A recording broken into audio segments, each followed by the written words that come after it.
Hello, I'm Jeff Stanley with Stanley Handcrafted, and today we're going to be using IGI 4627 Comfort Blend Wax. We're just going to do a quick candle making batch review just to go over this wax, kind of tell you a little bit about it, and we're just going to go ahead and jump right in. First of all, this is 100% paraffin wax. It's a Paraflex 4627. It holds it does hold 2 ounces of fragrance oil per pound of wax, so that is a very heavy fragrance load, which is really nice. It's also 100% paraffin, so it burns a little bit slower. I'm going to show you in the video here, the consistency of this wax is like a real thick petroleum jelly. This stuff is unbelievably messy. Just that little bit is still stuck to my hands. So getting this stuff out, if you've got a candle melter or a bigger one, putting this entire thing in the melter is going to be a pain in the butt. You're going to have to, almost like a piping bag for cakes or anything like that. It's almost like getting the frosting out of a piping bag. You're going to be grabbing this and just like straining it through, trying to get the whole thing in. Now, I've shown this in other videos, I use a full metal ice cream scoop, and I'll put the link in the section below. I get this at Amazon. I found it around town, but you can get them on Amazon. They're about 12 bucks, and this thing is a lifesaver for the thicker waxes like this that you can just kind of scoop out. All right, I already went ahead and measured out a little over 2 pounds of this wax. Okay, for this one we're going to go ahead and pour a couple different candles. I've got 2 different candle sizes here. I've got a little bit bigger wooden wicks in these things, and then we're also going to pour into a clear one just because I want to see what the adhesion is like with this wax. Now, the melt point of this wax is 125 degrees. We're going to go ahead and heat it all the way up to, it's probably going to get to around 180 degrees anyways before it's fully melted. We're going to pull it off, and then we're going to go ahead and add our fragrance oils. And then once we get done, we'll take one and we'll light it just to see how good the scent throw is. Okay, I've pulled the wax off of the stove. It was right around 170 degrees. It was fully melted. I've let it cool down to probably, it's like right in the area of 131, 132. I'm going to let it cool down to 130 degrees before we add the fragrance oil.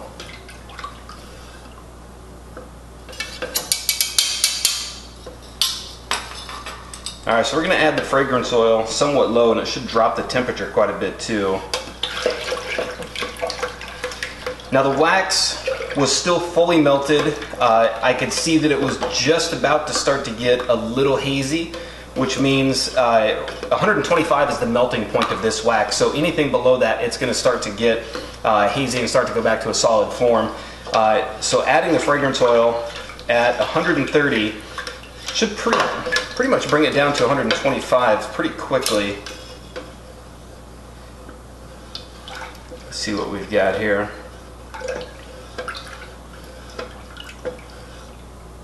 Yeah, right at 120 degrees. So we're going to go ahead and pour at 120 degrees.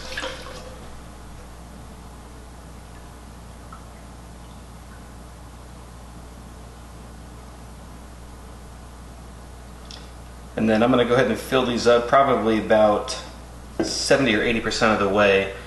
And then with the leftover wax, we'll go ahead and even these out. So you can see it's a little hazy right there. That's good. That should eliminate a lot of the cool down time, which will save a lot of the fragrance.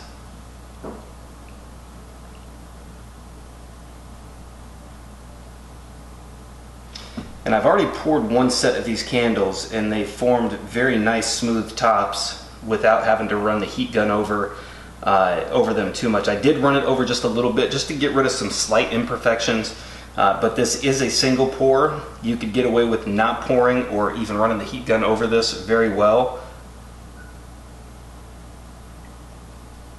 Alright, that's it, and we're going to go ahead and time these to see how long it takes to cool completely.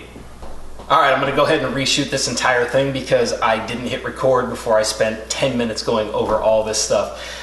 So the candles are pretty much done. These came in probably, now we poured these at 120 degrees, and I'd say probably about 7 or 8 minutes later these things really started to solidify, which means it was locking in that fragrance and no longer burning it off. So the cooling from the second we poured to once it actually stopped letting off the fragrance was very fast. I like that a lot. I'd say the overall cooling time on this was probably in the area of 30 to 35 minutes, which is incredibly good when you consider 464 takes about an hour and 20 minutes to go to a solid form again. Now, as you can see on this wax right here, we've got a few air bubbles that kind of popped in, and the only reason those are there is because we poured so low. Pouring at 120 degrees in more of a gel form is going to leave you a few air bubbles like that. The heat gun, just run that lightly over it and it's going to fix it very quickly. If you were to pour this, we poured at 120 degrees. If you pour at 125, you'll get a nice smooth candle like this one right here. I poured this one a little bit hotter and it came out perfect. I ran the heat gun over it just a little bit, but it was only to get rid of some gaps that were around the wooden wick. Otherwise, this is exactly what this candle looked like after a little bit of a hotter pour.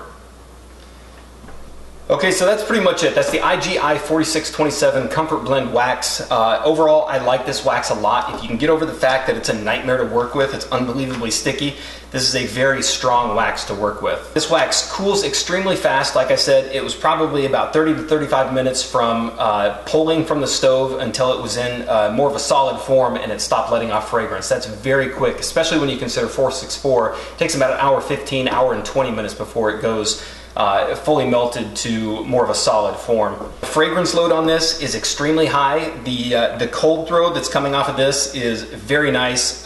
When it burns, it's extremely strong. You can see in the video that I lit it in the bathroom and you can smell this from probably about 3 rooms away, so that's pretty good scent throw. I didn't realize at the time, but I had some of the windows open, so I actually lost some of that scent throw. So if I would have had those windows closed, the scent would have gone throughout the house even more. I really don't have any type of rating system, but by the time this video comes out, I'm going to go ahead and list a couple rating categories here. We'll come up with an overall rating of the wax. I've got a few ideas that I'm thinking of as far as like consistency, cost, burn time, cooling time. So we'll come up with something and I'll list it right here. Overall, I like this wax a lot. And again, if I missed anything, please comment below. I answer every single one of them. If you've got questions about the wax, please ask them below. You can also get in touch with me through the website, StanleyHandcrafted.com. We're very active at Facebook at Stanley Handcrafted, Instagram at Stanley Handcrafted. And that's pretty much it. If you like the video, give it a thumbs up and subscribe for more.